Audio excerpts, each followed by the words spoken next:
il peut parler. Mais Alpha sait ce qu'il a fait. Alpha, je pense qu'il a une bonne mémoire. C'est un vieux que Dieu a donné bonne santé et Dieu merci, il a une bonne mémoire. Si Alpha était tué par Mamadi, on aurait entendu autre chose plus pire que ça. On avait vu, Dieu aime toujours ce pays. Donc vous tournez là, ça n'a aucun sens. Et Alpha est en paix, Alpha se repose bien. Vous qui montez les bureaux là pour aller à l'Union européenne pour faire des tournées ou je ne sais pas, vous n'avez aucun sens, vous ne savez même pas ce que vous voulez. Parce que c'est vous qui n'avez aucun objectif, c'est vous qui n'avez aucun plan. Et Alpha a ses 80 d'années aujourd'hui, il est tranquille, laissez Alpha où il est. Ne faites pas vos tournées là, inutilement au nom d'Alpha, ce n'est pas lui qui vous envoie.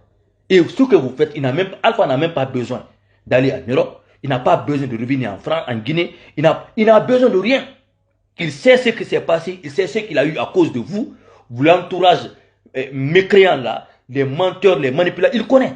Il n'est pas fou, il le disait devant nous quand il était président, qu'il est trahi par vous, que vous êtes malhonnête.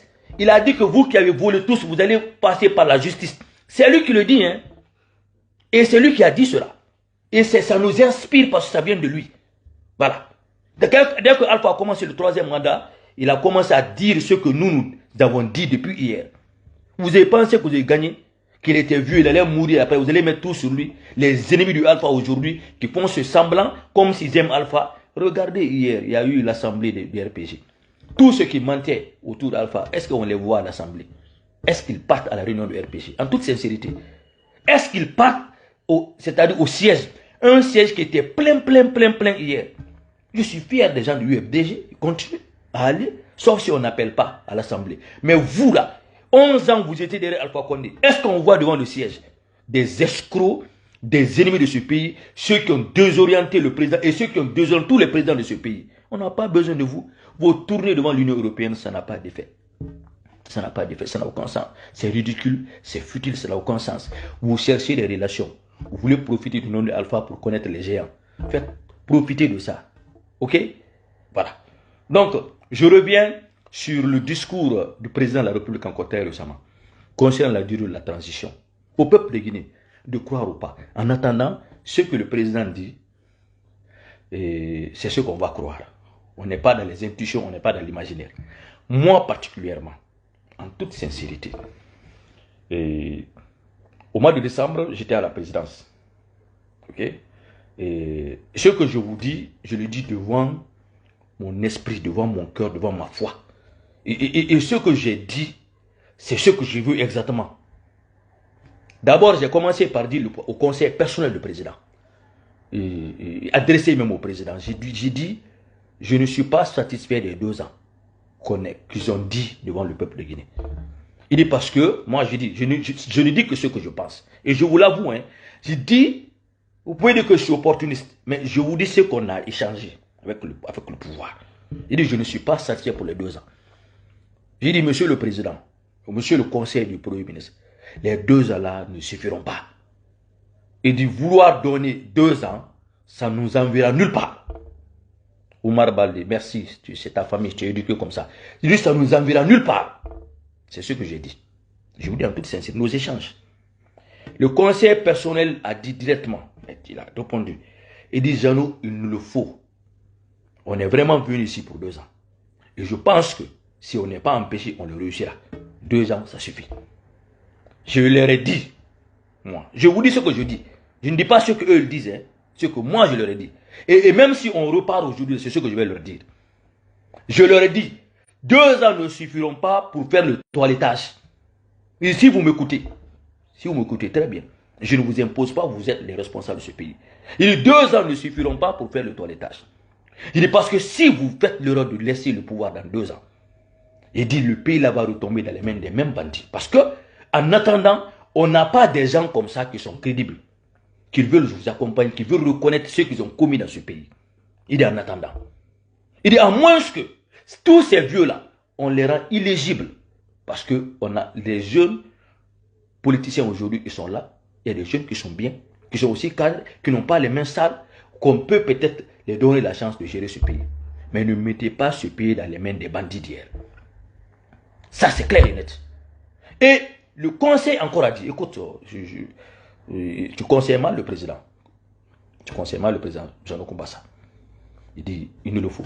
Je pense que on ne doute pas qu'on est incapable de finir ce qu'on a comme programme. Avec la pression, on réussit. J'ai dit, tant mieux. Tant mieux. Mais je dis, même si vous me demandez, après, je vous dirai que moi, 2 ans ne suffiront pas. Donc, quand j'ai vu le président, il a fait encore la même vidéo pour dire que il ne fera même pas un autre jour ces 2 ans. Je crois que il a son programme. Je crois qu'il est serein. Il est confident avec ce qu'il dit. Mais je dis ça devant vous encore. Même après 2 ans, je vais promoter que 2 ans ne suffiront pas. Parce que moi, je pense que le problème, ce n'est pas l'incapacité des cadres. Le problème, ce n'est pas on n'a pas la richesse. Le problème de la Guinée, c'est qu'on a les inconscients professionnels. On a les cadres malhonnêtes, les apatrides qui sont devenus des cadres. Le problème en Guinée, on a la mauvaise conscience des Guinéens. Et la mentalité des Guinéens. Ils ne sont pas dans l'esprit de compétition, dans l'esprit d'excellence, dans l'esprit du... Tout le monde vient utiliser les Guinéens. Tous les cadres là, ils rentrent dans la politique pour pouvoir manipuler le peuple. Parce qu'ils savent que le peuple est subiste, le peuple est pauvre, le peuple est mendiant. Ok? Donc, ce que je vous dis, je reste derrière ça. Et je ne change pas ma vision derrière ça. Si toi, Ahmed Rizwan, tu es politicien, tu n'as jamais géré les biens de l'État. Je jure, tu viens devant moi, tu as un parti pour je voterai pour toi que de voter sur les anciens qui ont été les orchestres de tous les échecs de ce pays. Vous pensez que ce pays a échoué à cause de quoi? Parce qu'on n'a pas de richesse, parce qu'on n'a pas d'intellectuels. Ce pays a échoué parce que ceux qui ont géré ce pays ont fait échouer ce pays. Les cadres conscients des autres pays sont en train de faire le succès. En Côte d'Ivoire, au Sénégal, les pays qui sont sortis de la guerre, au Rwanda, et qui ne sont pas riches comme nous. Si on n'a pas avancé, on n'a pas pu être unis, on n'a pas évolué, on n'a pas connu la justice, on n'a pas connu les arts de Krief, on n'a pas eu toutes ces infrastructures. C'est parce que ce pays était dans les mains des gens qui ont noyé ce pays. Mais malheureusement, aucun d'eux n'est pauvre. Tu vas les nommer un après un, sauf si tu as un penchant d'affinité. Ou toi, ton rêve, c'est une personne que tu indiques sans lui, parce que toi, tu n'as pas de formation, tu n'as pas d'éducation, tu n'as pas d'ambition, tu n'as aucun niveau, tu n'as aucun sang de leader dans ta famille. Sauf ça. Mais sinon, quand vous les comptez un à un, ils sont tous devenus riches au dos des Guinéens, sur la monnaie guinéenne, dans l'économie guinéenne. Tous. Personne n'est venu dans ce gouvernement-là avec une entreprise. Ils sont tous venus, ils sont enrichis vachement en dollars et en euros. Et aujourd'hui, ils disent que sans eux, ce pays ne va pas. Ils étaient là, le pays n'a pas avancé. Ils étaient là, on n'est pas sorti de l'ornière. Ils étaient là, on n'a pas eu de bonnes écoles, des bonnes routes, des bons hôpitaux. Ils étaient là, tout ce qu'ils promettent, ils étaient là, ils n'ont rien pu réaliser. Ils vont nous dire aujourd'hui encore que c'est à eux qu'on doit porter confiance pour réaliser tout cela. Non, c'est fini ça. C'est fini. Chez moi, je n'ai pas dit qu'ils ne sont pas compétents. Je n'ai pas dit qu'ils ne sont pas intellectuels. Mais ils n'ont aucune intégrité devant moi. Et c'était un manque de volonté, à mon avis. Et les gens qui comprennent, les gens qui ont connu les grands pays, les bons pays, qui ont regardé comment les autres pays sont en train d'avancer, mon frère, les gens conscients, ils savent que ce que je dis, ce n'est pas faux. Je n'ai pas dit des subistes comme vous. Je n'ai pas dit des subistes comme vous.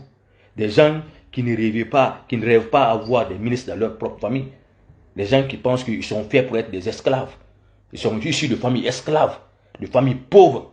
Ils n'ont aucune... C'est des complexés. Des gens qui ne pensent pas qu'il y a une possibilité qu'il y ait des ministres dans leur famille. Je n'ai pas dit vous. Parce que vous êtes faits pour suivre les autres. Vous êtes faits pour servir. Pour nous servir. Pour être, c'est-à-dire nos mendiants. Vous êtes faits pour ça. Vous ne voyez pas plus loin que vous n'êtes.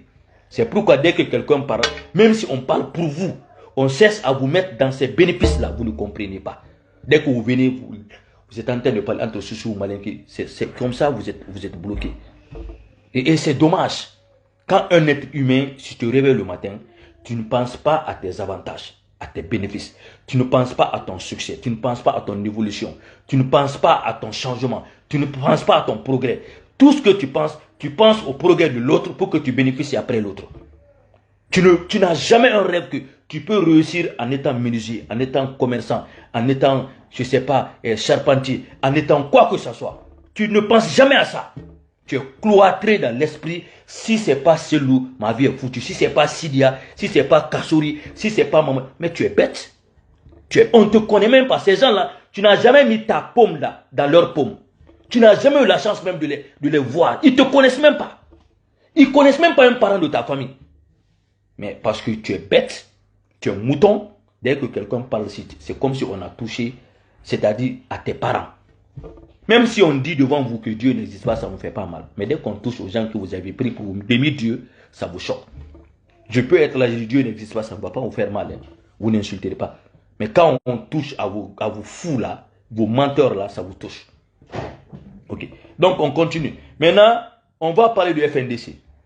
Et voilà, je sais que les moutons vont venir encore insulter parce qu'ils sont nés comme ça.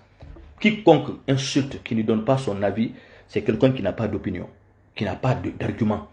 Parce que ici, on est dans un débat d'argument, débat d'opinion. On n'est pas des ennemis. Si tu veux, lui dit il ne veut pas. Il veut autant si tu ne veux pas. Ce n'est pas une question de haine. Quand est bon, oui, il n'est pas bon. Alpha est bon ou Alpha n'est pas bon. Celui est bon et celui n'est pas bon. C'est-à-dire, la vie, elle est contradictoire. Et ce sont ces contradictions-là qui créent peut-être qui créent l'harmonie. C'est quand on a des contradictions, on débat nos contradictions et à la fin, on trouve de l'harmonie, on trouve un point commun. Parce que ce qui nous lie est plus ce qui nous sépare. Personne ne peut hériter la nationalité à personne dans ce pays. Et personne ne peut imposer à personne de voter pour son frère, pour son président. Mais je ne sais pas jusqu'à quand vous allez comprendre que c'est la même chose que quand on est là, on donne nos avis différents. C'est la même chose. Ça n'a aucune différence. Maintenant, je vais vous parler c'est-à-dire de la tournée ridicule, c'est-à-dire de la foutaise aussi du FNDC, les tournées du FNDC, les manifestations du FNDC. Je vais demander aux jeunes de l'Axe, aux jeunes qui sortent à l'appel du FNDC, vous sortez pour qui? Vous manifestez pour qui? Vous manifestez pourquoi? C'est-à-dire, même si on est en train de faire un progrès, de l'évolution, vous n'avez pas réclamé ça. On vous donne des offres, on vient vers vous. Vous pensez que ce n'est pas important? Vous pensez que peut-être quand c'est un Malinké qui vient vous voir, vous n'allez pas écouter? Ou quand c'est un Peul qui vient vous voir, un Malinké, vous n'allez pas l'écouter? Ou vice-versa, sous autre chose. Vous ne savez pas que ce pays-là, vous tournez dans le coup Conakry, parce que c'est à Conakry seulement il y a la manifestation. Il n'y en a pas nulle part en Guinée. C'est à Conakry seulement. Parce que ce sont les rebelles qui ont quitté les villes, les gens qui ont quitté le village. Ils n'ont pas de parents. Ils ont choisi quelque part un milieu comme ça. Et ils ont créé leur fief pour déranger tous les Guinéens. Vous pensez que tous ceux qui sortent comme ça le matin pour descendre en ville, ils sont tous des fonctionnaires? Vous pensez que tous ceux qui conduisent les voitures là, ils sont des fonctionnaires, des belles voitures? Ou vous pensez que tous ceux qui construisent des villas à Conakry là, que ce sont tous des fonctionnaires? Quand vous vous en prenez aux gens qui passent dans leur voiture pour aller faire leur business, vous les cognez. Vous pensez qu'ils sont tous du CNRD? Vous pensez qu'ils sont tous pour Mamadi? Ou ils sont tous dans ce gouvernement? Ou dès que vous voyez les gens traverser là, vous pensez que ça a quel intérêt quand on prend les cailloux pour jeter sur tout le monde dans la rue? Vous ne connaissez même pas faire la... Donc, pour faire la différence, certainement, vous allez les demander s'ils ne parlent pas la langue que vous parlez, vous les traitez de tout.